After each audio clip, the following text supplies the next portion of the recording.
Hi guys, welcome to the channel. आज हम लोग निफ्टी और बैंक निफ्टी का चार्ट एनालाइज करेंगे।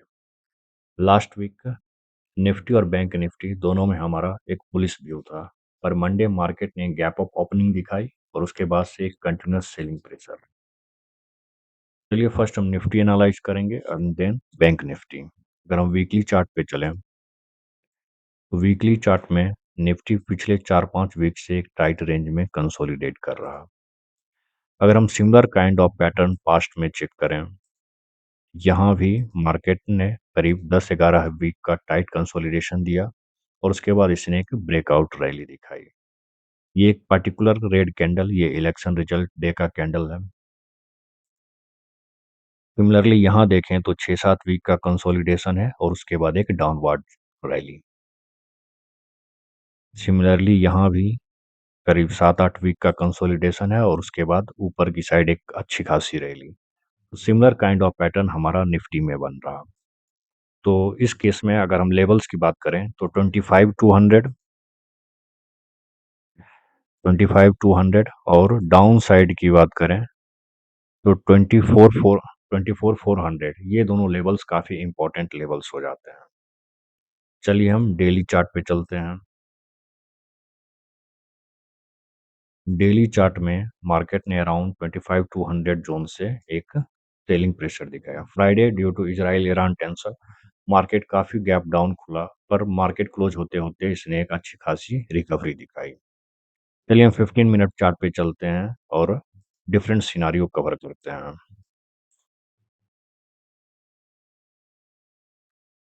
अगर मार्केट गैप अप खुला मंडे, मार्केट अगर गैप अप खुलता है तो 24,800 ये एक हमारा रेसिस्टेंस की तरह बिहेव कर सकता है। ये एक राउंड फिगर है, इसलिए ये एक रेसिस्टेंस की तरह बिहेव कर सकता है। सिमिलरली अगर हम देखें तो ये जोन हमारा एक स्ट्रॉन्ग रेसिस्टेंस की तरह बिहेव कर सकता है। 24,850 टू 24,900, क्योंकि यहाँ एक गैप बना हुआ है और gap always act as a resistance और सपोर्ट, तो यहाँ से एक रेसिस्टेंस मिलने की संभावना है। अगर मार्केट सेम लेवल पे खुलता है, यानी कि अराउंड 20-30 पॉइंट गैप अप और गैप डाउन, तो again similar behave similar kind of pattern ये ऊपर की मूवमेंट इसमें आ सकती है और फिर इस जोन से इसमें थोड़ी सी सेलिंग प्रेशर आ सकती है।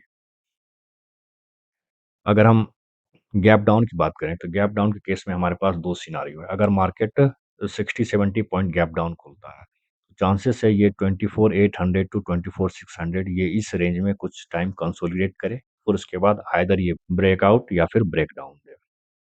अगर ये 100-150 पॉइंट डाउन खुलता है, गैप डाउन खुलता है, तो फिर ये लेवल हमारा काफ़ी इंपॉर्टेंट जोन हो जाए, ये जोन हमारा काफ़ी इंपॉर्टेंट हो जाएगा। ये एक काफ़ी स्ट्रॉन्ग सपोर्ट है, पर मार्केट ने यहाँ मल्टीपल टाइम सपोर्ट ले रखा है। तो ये देखना इम्पोर्टेंट होगा कि मार्केट जब भी ये लेवल आता है तो इस लेवल को ये level as a support behave करता है या नहीं। अगर ये लेवल यहाँ से ब्रेकआउट देता है, ब्रेक डाउन देता है, तो चांसेस है मार्केट में एक अच्छी खासी डाउनवर्ड रैली देखने को मिल सकती है। ये था निफ्टी का व्यू। चलिए अब हम बैंक निफ्टी पे चलते हैं। Compare to Nifty, bank Nifty में बियरिश व्यू ज़्यादा है। अगर हम वीकली चार्ट पे देखें तो वीकली चार्ट पे बैंक निफ्टी ने टॉप पे एक बियरिश इनगल्फिंग पैटर्न बनाया है, जो कि एक काफ़ी स्ट्रॉन्ग बियरिश पैटर्न है। हम डेली चार्ट पे चलते हैं तो बैंक निफ्टी वापस से जो कंसोलिडेशन जोन था हमारा, उस जोन में अभी मूवमेंट कर रहा है।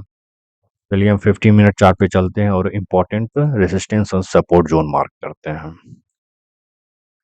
तो बैंक निफ्टी के केस में ये 56,000 ये जोन एक काफ़ी स्ट्रॉन्ग रेसिस्टेंस जोन होगा due to this gap and 56,000, जो कि एक राउंड लेवल है।